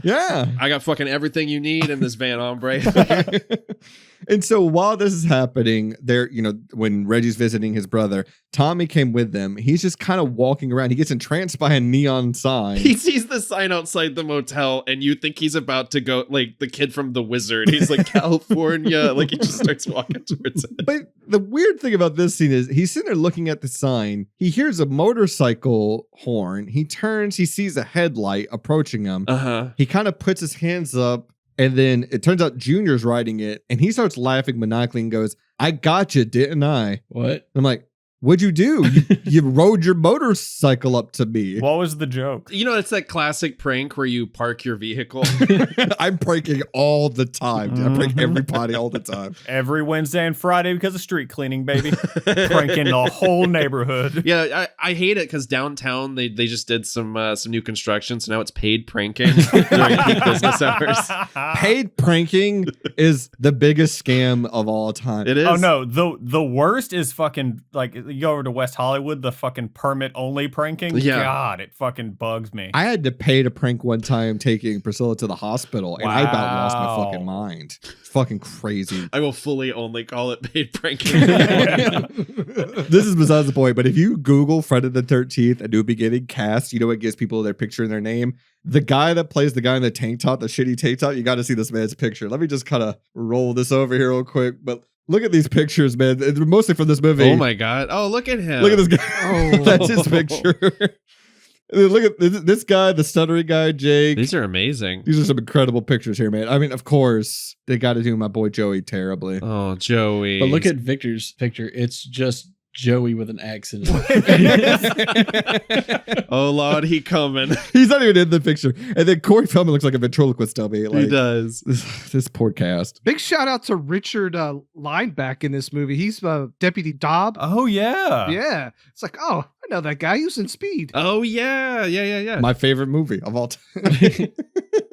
And so, yeah, Tommy starts doing the Lord's work and beating the absolute shit out of this mentally disabled man. Just the motherfucker's like knows kung fu out of fucking nowhere. He does. He just like UFC moves, like takes this man to the floor, starts beating the shit. It's like a hate crime. It is. He should be arrested at the end of the day. Did he have these powers in the previous film when he was an 8-year-old child? No, he just made masks. Oh, still does that. Well, you know what though? Kind of, because he kills Jason Voorhees. But he had him with a machete, not hand-to-hand combat. But he was a 12-year-old. Yeah, he doesn't Buster Rhymes him. Okay. That All that right. I want to see. Now you're writing a better movie. Stay tuned, question mark. And then, yeah, so we cut back to Demon and his girlfriend because Pam and Reggie have left. And man, this is one scene that I have a love-hate relationship with because I like it. It does not need to be in this movie. Dustin, it's the best scene in the movie. It is the best scene in the movie because this is the most realistic portrayal of love we have ever gotten in a Friday the 13th film. This man is fighting for his life in the stall, and you know what his lady does is she comes up and she harmonizes with him. Yeah. I just soothe those bowels. That's right. For those who haven't seen the movie, he's exercising his own demons. It's literally just Demon and his girlfriend in his van. He grabs his stomach and goes, "Ooh, it's the damn enchiladas." She goes, "What's wrong?" He goes, "It's those damn enchiladas." He runs to an outhouse. He gets in there, presumably starts to take a shit. He does. And then his girlfriend comes over, starts rattling the fucking shit house. Yeah. And I'm like, hey, ladies, maybe don't do that. Your man's in there fighting for his life. Doesn't he say, like, knock it off, bitch? Like he does. He does say it. Oh, no, he goes full Rick James. He sure does. He does. He does. And then she starts to sing to him. Ooh, baby, hey, baby. To be fair, it is, like, there have been studies that say, like, couples that like tease each other and shit Please each other. have healthier relationships. If Priscilla started saying, "Ooh, baby," while I'm taking a diarrhea shit, I'm filing for divorce the next day. I cannot do that. Hey, baby. I want everyone out of the house when I'm taking a shit. I don't know. No, if Ashley started doing that, my reaction would be, "Oh, she's Friday the 13th part 5ing me." yeah. I want everyone out of the house when I'm taking a shit. Everyone's got to go. You clear the whole house? I do. I'm like, you guys got to go to the library or something. Get the fuck out of here. Leave. You send them to the library? Bitches leave. So Dustin hates when people sing happy birthday to him. I sure do. So I think we should just wait till he's shitting and just kick in the door and sing happy birthday. Yeah, just wait till I'm shitting. I'll text you when I start. Happy birthday, dear Dustin. Please don't eat the enchiladas. And then to prove my point, 2 out of 2 times that someone in this movie takes a shit and does not wipe because he gets up and he goes, "Oh, I'm going to get you," pulls his pants straight up. Yeah. And then goes to open the door. Her dead body is blocking the door. I mean, to be fair, when you eat those fucking nasty ass van enchiladas, it's coming straight out clean. Yeah. I guess, man. Do you don't think that was like an outdoor bidet? Hey, man. He's living in a van down by the river. Look, maybe because she was shaking the thing, he got gun shy. You know what? You know what? Yeah. I thought you were going to say she was shaking it out of the... No, he got scared and dried up. I was going to say, this is the grossest episode of all time. He got gun shy and couldn't do it. So he's like, you know what? So no need to wipe. No, so he definitely shit himself when he died. Oh, yeah, definitely. 100%. Yeah. Like when he died, he definitely shit all over him. Well, we all do, okay? Yeah. This is the most doo-doo talk we've ever had on this show, right? And we literally started last week's episode with me saying, "You guys won't stop till I doo-doo on myself." That's right. That's true. God. We can keep it going. So he was wearing leather pants, so it's sealed in. Yeah. Brad, I'm sorry you came on this episode. Hey, it's all good. I mean, crap my pants. Yeah, that's it. Crap my ass. Crap my ass. There you go. That just sounded like a confession. It did. So this begs the question. Yeah. Why did Roy drive all the way down to this trailer park to kill 2 people he didn't know? He goes there and then he goes back to the halfway house. Yeah. LLC. Roy's driving more than Michael Myers does in the first Halloween movie. This man's driving. He's making time. Yeah. I can't believe it. Or maybe he was just on the way and saw him. It was just like, oh, hey, I guess I'll go kill that guy taking a shit right now. We find out that he like ditched the ambulance like halfway down the road. So he's just running. He's hustling. Yeah. Ward's got an agenda for sure. My man's getting his steps in this weekend. And so we cut back to the Pinehurst and we get, for some reason, they decided to have some kind of flair in this movie. Do you call it the Pinehurst? The Pinehurst. The Pinehurst. We cut back to the Pinehurst, and for some reason, this movie decided to have a little bit of flair here because we get a Hitchcock zoom on 4 people just standing outside of Pinehurst. Yep. I was like, what? Why are we doing this in this movie at this moment? I just watched a man. That's where they spent the entire budget. I was gonna say, I just watched a man shit himself and then die. I don't need your flair at this point. Okay, which Hitchcock movie is better if someone shits themselves on screen? North by Northwest. I think it's North by Northwest. Like Cary Grant does it when he's running away from the airplane. Yep. Oh, I was gonna say Rope because it takes place in a oneer, so that he has to deal with that for the rest of the movie. That's good. I mean, maybe Rear Window because it's built into the title. Bravo. It's good. Bravo. Yeah, I could not believe. I'm surprised Jake, who is the stuttering kid, Yeah. who we barely really get to meet in this movie. That's all we know is he has a stutter. And he has a crush on everyone in the house. Yes, he's attracted to everyone. He decides to like have a pity crush on Robin. Basically, they're watching a movie. I'm surprised Jake did not become a murderer himself after this interaction because he tells Robin, "I like you, Robin." She says, "I like you too." He goes, "No, I really like you. I want to make love to you." I want to make love with you. And she laughs in his fucking face. Hysterically at him. I thought he was going to kill this woman right here.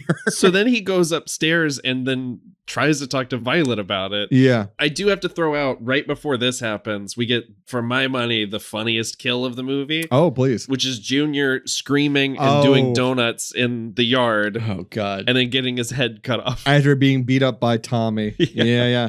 And then Ethel gets killed and drowns in her fucking slop soup. And I was like, I stood up and cheered off my couch. I was like, thank God. Yeah. Thank God she's out of the movie. But yeah, I imagine that this interaction with Jake here is what every incel pretends their backstory is. Yeah. Is like, this is why my villain arc is a girl laughed at me because I said I wanted to sleep with them. It's basically the Joker. Yeah.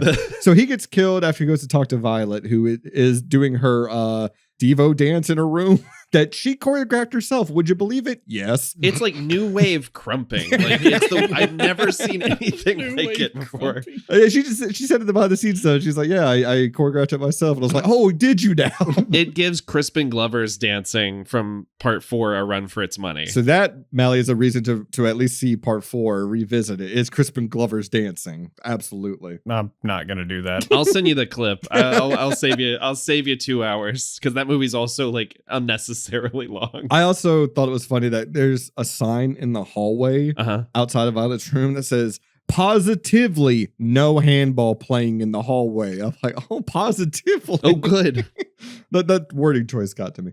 But then we do get, again, Violet dancing in a room by herself. Mm-hmm. The song, kind of pretty cool. I dig the new wave song. I think it's an Australian band that's playing there. But Kaja Gugu. What the fuck? I don't know. I was just throwing out a new wave band. And then Robin goes to her room. We get some more unnecessary nudity. She gets up in the top bunk of her bed. Pulls the blanket up to just under her breast. Just under her nipples, as you do. The director's like, do not cover those. Don't miss your mark. They go under the nipple. And then Roy is just moving these bodies around because he threw Jake's dead body up in the top bunk. And she doesn't see it until she turns over. Like, you had to look at the bed to climb into the top bunk. Yep.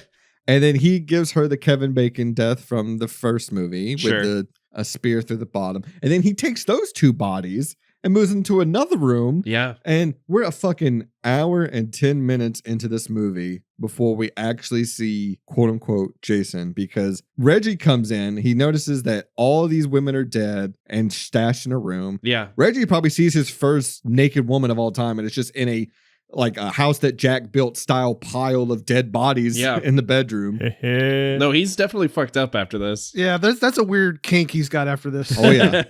And then he sees it. Pam comes in, also sees it. They decide they got to go get help. Is that when Reggie lets out the best girl scream I've ever heard in my entire life? No, not yet. Oh, okay. This kid's scream is wild. It happens outside, but I know what scream you're talking about. Yep. JT, check out how loud this kid screams.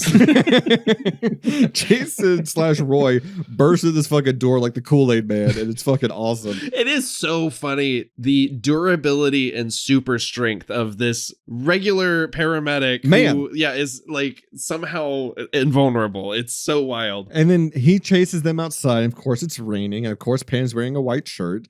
But they see an ambulance. There's another dead paramedic there. Yeah. Jason/Roy teleported out there and beat them to it somehow. They find Matt, the guy in charge of Pinehurst, with like a railroad spike through his head. Through his fucking head nailed to a tree. Would have been cool to see that. Yeah. Really would have. But also, Reggie fucking books it and leaves Pam.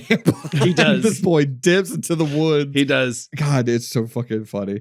And then, they end up outside this barn. Gramps gets thrown through the window and his eyes have been removed. He gets thrown through the fucking window like a rag doll. It's so fucking funny.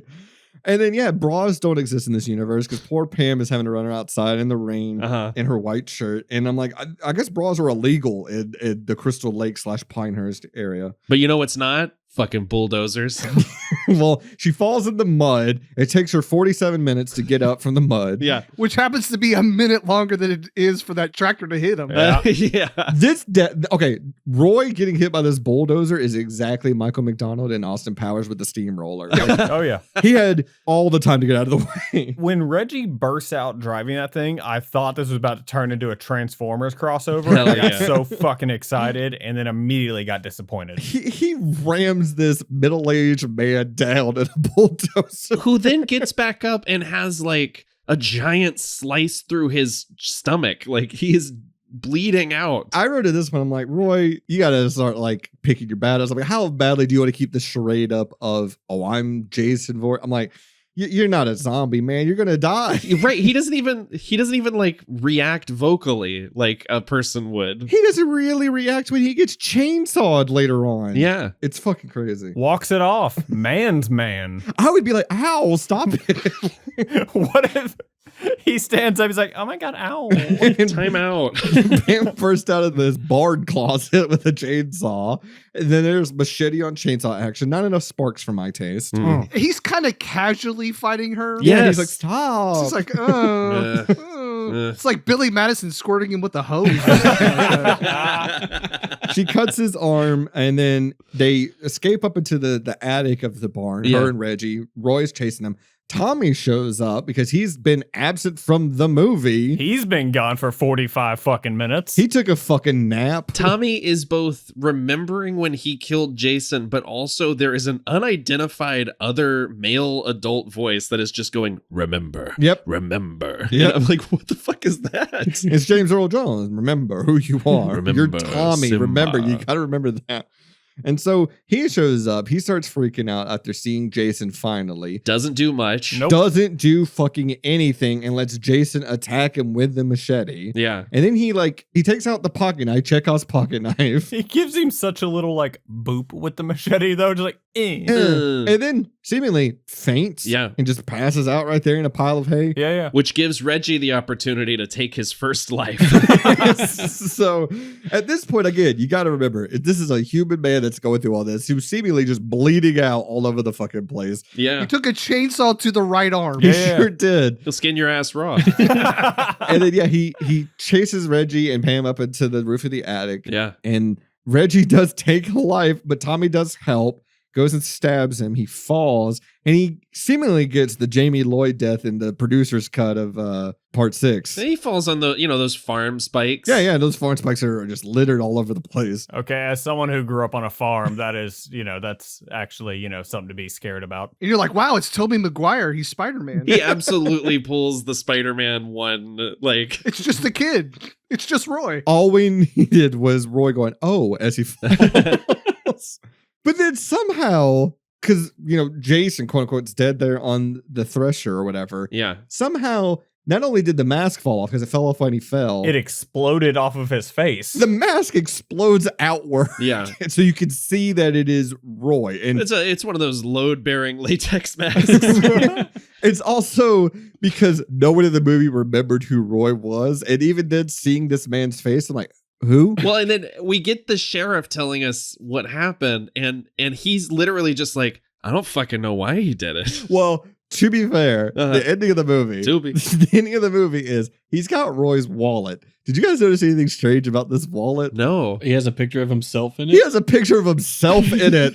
And then when you flip it over, it's a picture of Joey. Yeah. And this is when we find out. And we don't even find out. This is all an assumption by the sheriff. He goes, I don't know, maybe Joey was his kid, and then he saw. He does say Joey was his kid. I don't know why he hid it from everybody. So the implication here is one of two things, right? Yeah. Either he fathered this kid, didn't know it was his kid, and then only found out after the fact, and that's why he had this reaction, or he had a kid, gave it up to this facility, and then told fucking nobody about it. I think it's the second one because he definitely recognizes Joey when the blanket is pulled aside. But also, where's the mom? There's no discussion about the mom whatsoever. This is such a half-baked fucking idea. Is there a Mrs. Roy?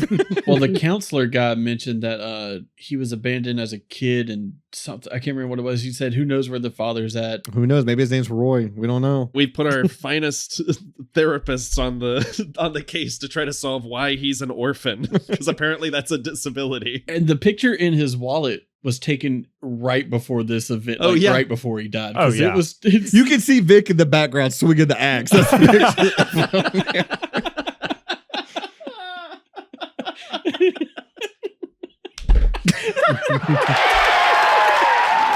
It would be funny if there was a photo of a newborn with chocolate smeared all over its mouth. And then like 2 bars in his diaper, one in his ear or something like that. And so they're at the hospital. Tommy is being treated as well as Reggie and Pam. Nathan, you good? Yeah, I really enjoyed that. Tommy has a vision of the real Jason this time, the one from part 4. Sure. Oh yeah, with the bloody like cut in the helmet or in the mask and everything. Yeah. Mm-hmm. this is just a play on the ending of Halloween 4 But because Friday got there first. he did. He goes to a dresser in the hotel room. He opens the drawer, and you know how they just give you evidence from a crime scene? They just let you keep it in the fucking thing. Yeah, it's in the drawer next to his bed. I kept every piece of evidence from every crime I've ever committed.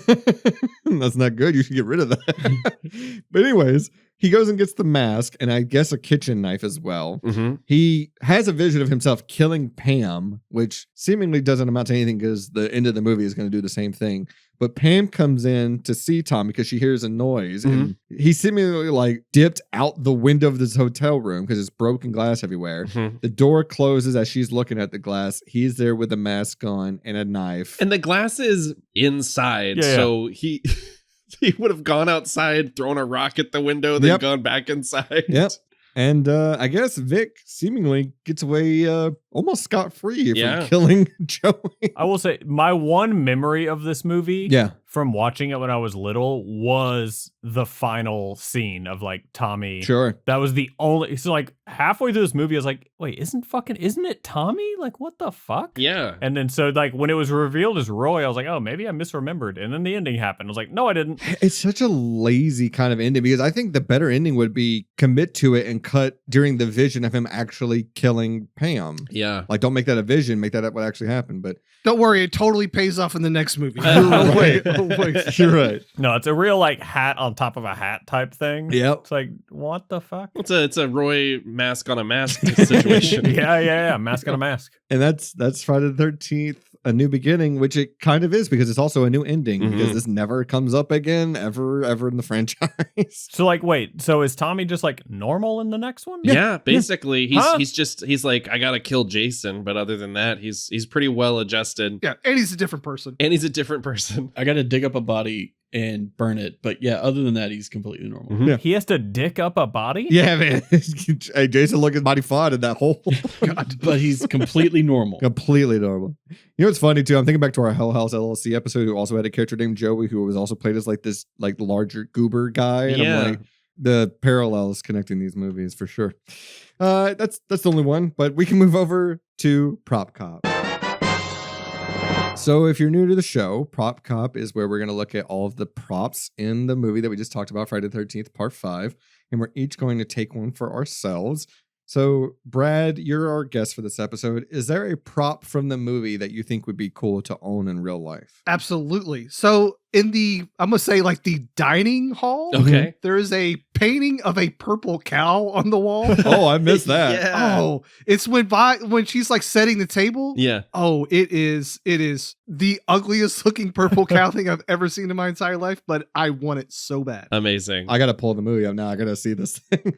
It's funny you mentioned things are on walls because I don't know if you guys noticed this, and this will be my prop cop. Oh, you're going to take mine, aren't you? I might, whenever Tommy first gets to Pinehurst and he Damn goes to Matt's office. No. I don't know if you guys noticed this. JT, I was hoping you would. There's a bunch of Godzilla posters and shit on the wall. No. Oh, I missed that. Oh, never mind. Godzilla versus the Thing. Damn. And then Godzilla from, I think, the 50 movie. 54. Yeah, wow. So I was like, hell yeah. Is he college educated? I was like, Matt's got some taste. Can I go ahead and claim mine while you got that pulled up? Sure. I want that anti-child abuse poster that says help destroy a family tradition. I did see that. I was like, that's a Mally poster right there. While you've got that pulled up, I'll take mine as well. Okay. There's a timesheet right behind Matt's head that looks like a pride flag. Yeah, I Yes, it noticed does. that too. I noticed that and I was like, this was a forward-thinking movie. Uh-huh. Did we pass it, Brad? Do I need to go back? I think it's back early. It's right after he dies. Yeah. Oh, after he dies? Yeah. It's when they're... It's got to be this shot. No, it's when Violet's setting the table for breakfast. And she does like the extra table setting. Yeah. Sorry, I said dining hall, I guess. I see what you mean. Okay. Of Pinehurst. Of the Pinehurst. I'm sorry. Dining room. I got you now. Hold on. Dining room.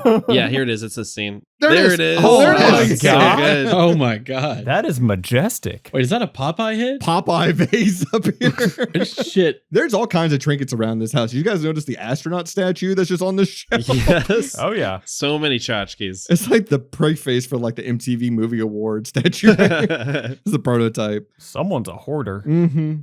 Who do we miss? JT, did we get yours? I was thinking about Junior's stupid ass like motorcycle helmet. Stupid ass motorcycle. Stupid ass helmet. Or the Jason's tombstone. But now I kind of want the Popeye. Okay. The Popeye mug is pretty cool. Yeah, it's good. Or is it like a cookie jar? That's a cookie jar. That's I think it's a cookie giant ass jar. mug. You're right. You're right. Okay, well, let's get over to bit part. And I think this one is fairly applicable for a slasher movie. Nice. Don't want to stop in Pinehurst / Crystal Lake. So bit part, there's a ton of smaller characters in this movie, little bit parts that all of us could be fitted to play. If we want to star in this movie, we're going to pick one. So who would be a good bit part? I'll go ahead and start off mine. I want to be the bubblegum chewing asshole paramedic. Damn it. I fucking knew it. It's literally you're chewing bubblegum and just be a dick in the movie. And then you also get to killed by Roy. Yeah. So there you go. Nathan, who do you want to be? I want to be Les, the guy with the bucket hat who helps to dig up Jason at the beginning of the movie. Hell yeah. Is he the one that gets the screwdriver or the machete to him? I couldn't tell you. Is he the second one? I think it's the first guy that get killed. He's the one with a bucket hat. The bucket hat. Well, the second guy gets killed with a screwdriver that seemingly Jason got buried with for some reason. I don't know why. Yeah, well, he's a handyman.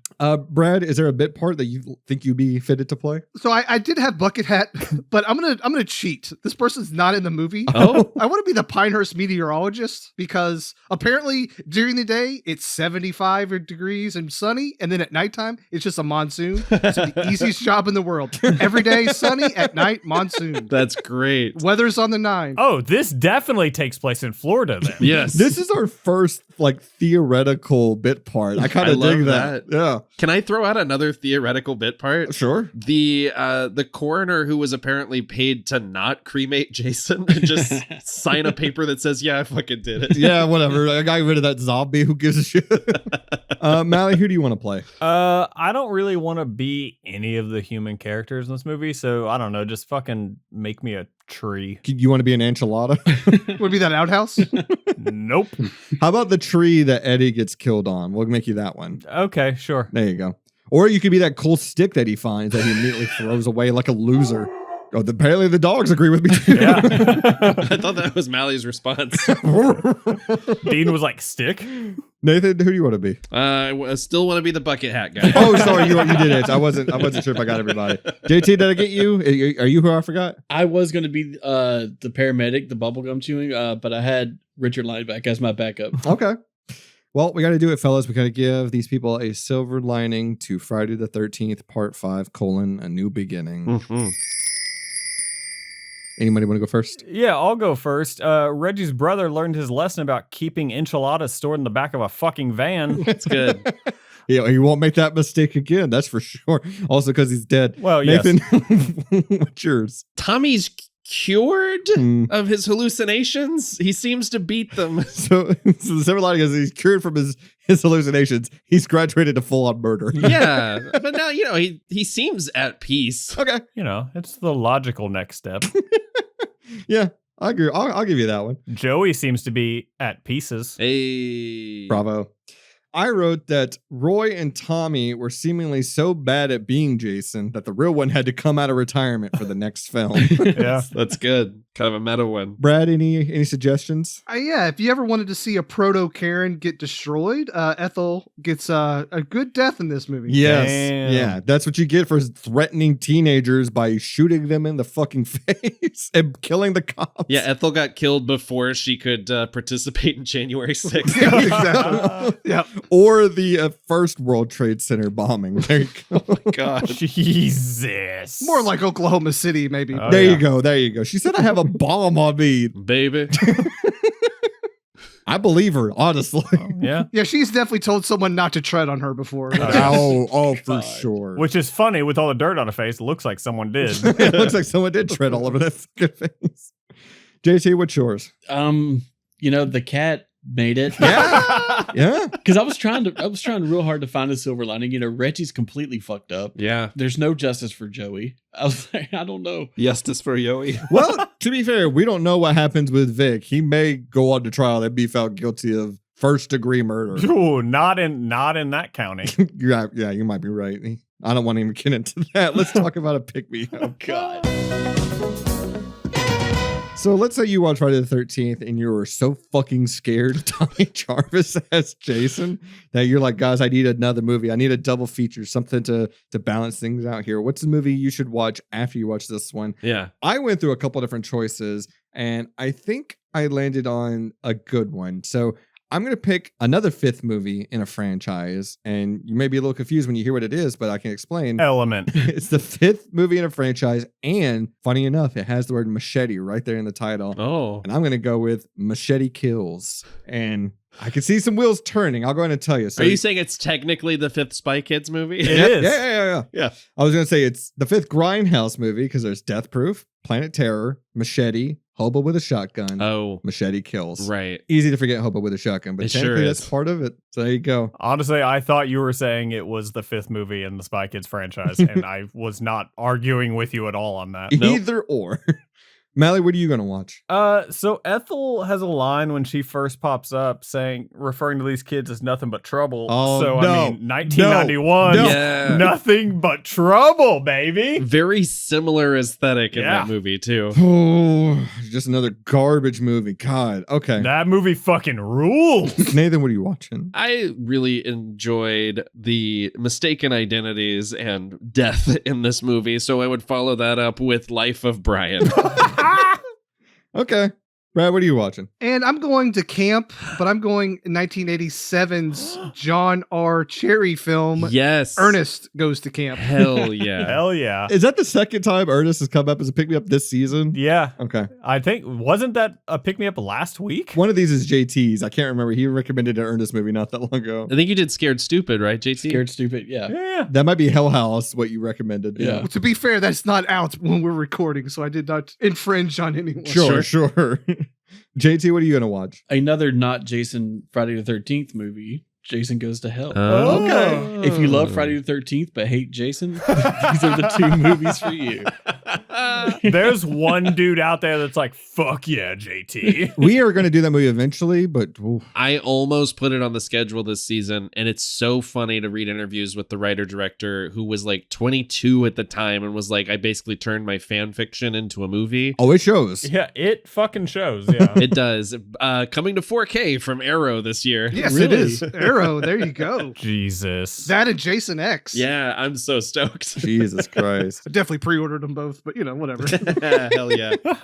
And then we do this with every horror movie, and I think we kind of talked about it already, but I want to hear what everyone's suggestion is. What is the best kill of Friday the 13th Joey. Part 5? Joey. Okay. I think it's when Roy suddenly grows to 80 feet tall so that he can kill Eddie with that belt. I like the belt kill a lot, I do even though too. he does turn the belt in both directions. It makes no sense. It It doesn't, doesn't. No. but I still fuck with it. Righty-tighty, lefty-loosey, you fucking moron. It's between that and the road flare, but I definitely think it goes to the belt. Flare mouth, yeah, for sure. All right. And lastly, do we recommend Friday the 13th Part 5? I think I could maybe speak for everybody, maybe. No. Not in a void. I would say if you want to put something on in the background and you're having some friends over for a horror movie night. But with a low volume, because Ethel is going to give you a migraine real quick. But yeah, this is never the first one I reach for. Like, I have to just blow up her spot real quick. My fiance His fiance. enjoyed this one more than most of the other ones we Wow. marathoned them at Halloween. So the wedding's off? Or... yeah. Well, I once I'm unfrozen recovering from that news. Yeah, if you're marathoning it, of course, and I think this is probably fun for a group watch. Mhm. But man, if you're just like, on a Sunday afternoon, like I think I'm going to put on Friday the 13th Part 5. We should say Mally woke up this morning, poured a cup of coffee, and watched this movie. And Yeah. I can't imagine a worse start to your week. Lost an hour of sleep and then had to do this. Yeah. Right. Like, not a fan of this franchise, but if I'm being like 100% completely honest, absolutely fucking not. I do not recommend this movie. No, I don't either, and I'm the one who picked it. This is dead last for me in this entire franchise that I don't even really care for that much. But Right. I have got to start watching these movies before Sunday mornings, though. Jesus fuck. It is garbage salvage the movie, and I'm not a fan of the aesthetic. I'm not a fan of the lazy writing. I'm not a fan of really any aspect of this movie other than Miguel Nunez Jr. Quick question for Nathan. Who's a bigger scamp, Reggie or Julian from Halloween and Halloween Kills? Oh, I mean, Julian picks up the crown, right? Yeah. And then, Like, Julian's like, he's whooping Reggie's ass, right? yeah, I think so. Like, hands down. Reggie walked so Julian could run. Okay. Yeah. With on his his nasty ass toenails. Yeah. So that is Friday the 13th, part 5, A New Beginning. If I don't you want- recommend it either. Oh, okay. I'm like you, Dustin. This is number 12 on my ranking list of the series, which I actually like. I actually like this series. Yeah. How many of these fucking movies are there? 12. I do want to ask you, Brad, because even though this was a financial success, it was a critical bomb. Is this a bomb like what you do on your guys' show? Oh, 100%. Yeah. Yes, 100%. Yes. They tried something in terms of we'll have a Jason-less movie, but you already did that kind of successfully with the first one, and you didn't put any thought into this movie, so I can't recommend it on really any level. Just watch the demon scenes on YouTube, and there you go. Yeah. That's the best part. At least like Goes to Hell and Jason X are doing something. Yeah. Something. They're doing something. Yeah. Well, Where do you put that remake, Brad? I actually like it quite a bit. I do too. It's maybe my second favorite behind Jason Lives. The first 20 minutes might be the best 20 minutes of any Friday the 13th movie. It's fun. I think it might be my favorite of the franchise is the remake. Yeah. It's so stupid, but it's also visceral as hell, and I fuck with it heavy. I'll have to go back and watch it. Manhattan is probably my favorite, so Oh, there you go. That's a fun one though. it's got my favorite kill. he's in Manhattan for like 20 seconds. And then turns into a baby. He punches a guy's head off. I was gonna say he's in Canada for most of that movie, Yeah. and maybe 10 seconds of that is in actual New York. But I Yeah. hear you. So if you haven't already, please subscribe, rate, leave feedback wherever you're listening to us right now. If you haven't already, you can follow us on social media. We're on Blue Sky, Instagram, TikTok, the usual places, except of course the the Nazi funded ones. Yeah. If you have a suggestion for us, or you want to just let us know what you're thinking, you can email us at the 7linesplaylist@gmail.com. You can check out our website at tslppodcast.com. You can give us a bit part suggestion by emailing us or using the contact us form on our website. Send us your stew recipes. We'll eat your slop, sure. Come on, you fucking dildos. You can also check out our Patreon if you want more of our show, as well as all the episodes of Show Guys that Nathan and I released, as well as the TMNT series, The Secret of the Dudes, that we've already started. Bitchin'. Oh, good Lord. And we have already released our episode on the original 1990 film Teenage Mutant Ninja Turtles. You can get that there. And yeah, our 200th episode poll is actually, we have a winner selected, and we're going to announce it at the end of next episode, so you won't want to miss that. So stay tuned for that. Oh, that's so exciting. And I just want to give Brad one opportunity here to plug his show, Not a Bomb. Yeah, so go over to Not a Bomb Podcast. Check us out there. We, like we said, review films that failed financially and critically and see if they deserve a second look. We have done, God, we're coming on like almost 300 episodes. Wow. So right now we're currently doing an old format that Troy and I did on our first podcast like 12 years ago, where we do like a movie matchup sort of deal. So we take two bombs and basically pick one. So for March Madness, Okay. we decided to pull that out of the old bag. Oh, yeah. Speaking of March Madness, we actually are going to be doing a March Madness if you're a Patreon member on our show, where we're going to let you guys pick the ultimate silver lining movie of the episodes that we've done. But that's going to pop up after our 200th episode at the end of March. So it's not really a March Madness, but we're sticking with that name. But you'll be able to see all that on our Patreon. You can get it for $1 a month and a 7-day free trial. So check that out. And also check out Brad's podcast, Not a Bomb. It's a great show. We'll have to get Troy on as well next time you guys come on for sure. Yeah, fuck him.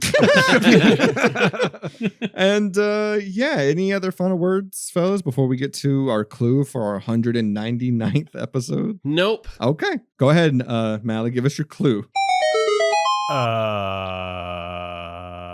We're all gonna have a terrible fucking time next week. Boy. We don't have to. That's the thing. It's like it doesn't have to happen. Listen, my original choices you guys complained about so much. Yeah. So I picked the one movie I thought could be worse. I will say, I think your original choices, I would have gone into the episode with my arms crossed going, no. And That's true. Admittedly, you refused to watch them. I sure fucking did.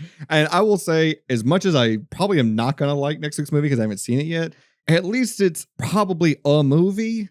Question mark. That's debatable. At least it has money behind it. We'll say that. That doesn't make it better. Look, the secret of next week's movie is it's probably not good because the franchise isn't that good anymore. Yeah. So yeah, that's it. Thank you, Brad, so much for coming on and talking dirt movie with us. Thanks for having me. Dirt movie. And recipes, Oatmeal. And as always, I'm really good at doing laundry. Humble brag. Fuck, I actually need to do laundry. Thanks for that reminder. You're welcome.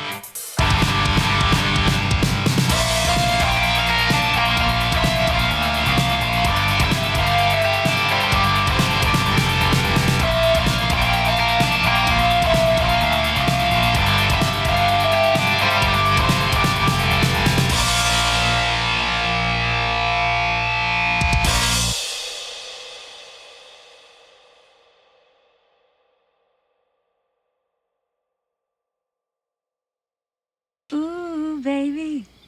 Hey, baby. Hey, baby. Ooh, baby. Ooh, baby. Ooh, baby. Ooh, baby. Ooh, baby. Hey, baby. Hey, baby. Ooh, baby. Ooh, baby. Ooh, baby. Ooh, baby. Hello, YouTube. If you've made it this far, thanks. Could you do us one more favor? Could you hit those like and subscribe buttons? Maybe leave us a comment on what you think of the show. We'd really appreciate it. Join us again next week for an all-new episode. Bye.